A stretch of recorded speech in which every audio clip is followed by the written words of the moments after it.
We all need a little bit of adventure in our lives, and some of us get a little more than others. Right now, my buddy Michael Hangartner is about to get a whole big truckload of adventure. So I'd like to introduce you to my buddy Michael, who's about to do something really remarkable, at least in my book. Michael, where are you today? Because I seem to recall you relocated to Florida recently, but somehow you went out for cigarettes and took a wrong turn and ended up someplace very different this morning. That's right. Yeah, I did relocate to Florida recently. You finally won me over with all that talk of the endless sunny days and the nice weather.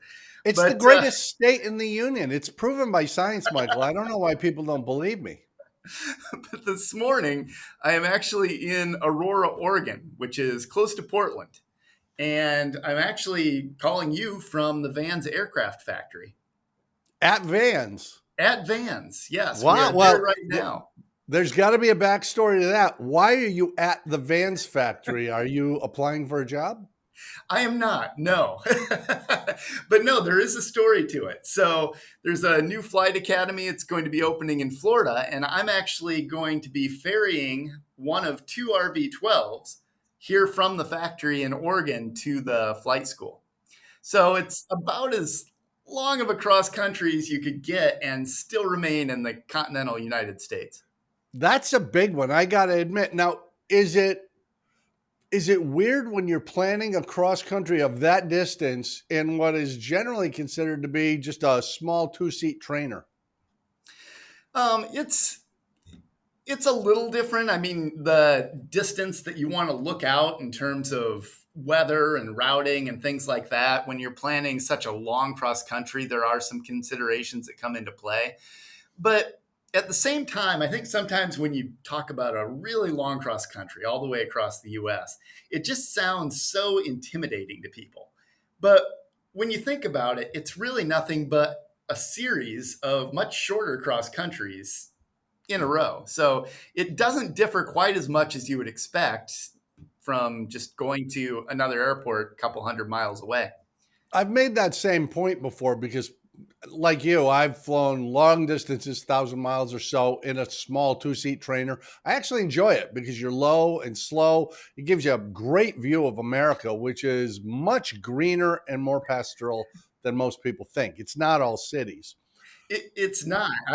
Yeah, that's something that's struck me before is just how much open area there is in the United States that is not populated because that's a lot of land that you just don't see otherwise unless you're making that kind of a trip.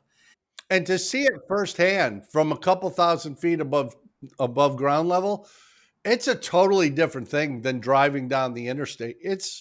It's truly remarkable, and I do think life affirming to see America from that altitude at that speed, where you can really take in the sights. And because you're in an airplane, not a car, you can plan where you're going to go. What do you want to see? What do you want to fly over on your way home?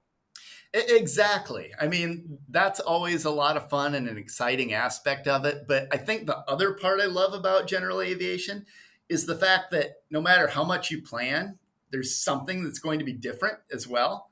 And so part of the fun is those airports that you end up landing at that you wouldn't have expected and getting to meet people that you probably never would have met if it hadn't been for aviation. Now it's mid morning. The sun's been up for 2.5, 3 hours. Where are Yes. you intending to be by the end of the day? Well, if all goes well, we're hoping to end up near Vegas tonight. So now you're not, you said you're not alone. You've got I, somebody else with you? I do want to clarify that. I'm not flying both RVs by myself. No, there are a group of us. It's four instructors in all, and it's going to be two per plane. And yeah, it makes for a better trip. I like that. By the way, I never even thought to ask you this, but do you guys use the air to air frequency when you're flying, or are you on VFR flight following, or how do you do the mechanics of the actual keeping track of each other as you travel? Yeah, we do stay on the air to air frequency and communicate back and forth using that. We don't typically do flight following simply because with for flight and also just the technology in the aircraft themselves. I mean, these RV12s have Garmin G3Xs. You've got two pilots. You just have access to so much different information that it doesn't feel quite as necessary to do flight following as it might have at one time. Now, is that a misconception people have? You've done this trip before, but Yes. when you're talking about something like an RV-12 that's generally considered to be a light sport aircraft, as you say, you've got a glass panel, which makes it a technically advanced aircraft. You can get your sport ticket, your private, your instrument rating, your commercial, all in the same airplane. Do people realize the capability of an airplane like this, or do they just look at the size and say that's not much of an airplane? Yeah, I don't think they do fully appreciate just how much the RV12 is good for. I mean, people will see it. It looks really cool. I mean, people's first reaction is, wow, that looks like it must be fun to fly because it has ramp appeal. But I think that simply the size, because it is such a small aircraft, people have a tendency to think that either it wouldn't be good for advancing through all your ratings in, or that it wouldn't make that good of a cross country machine.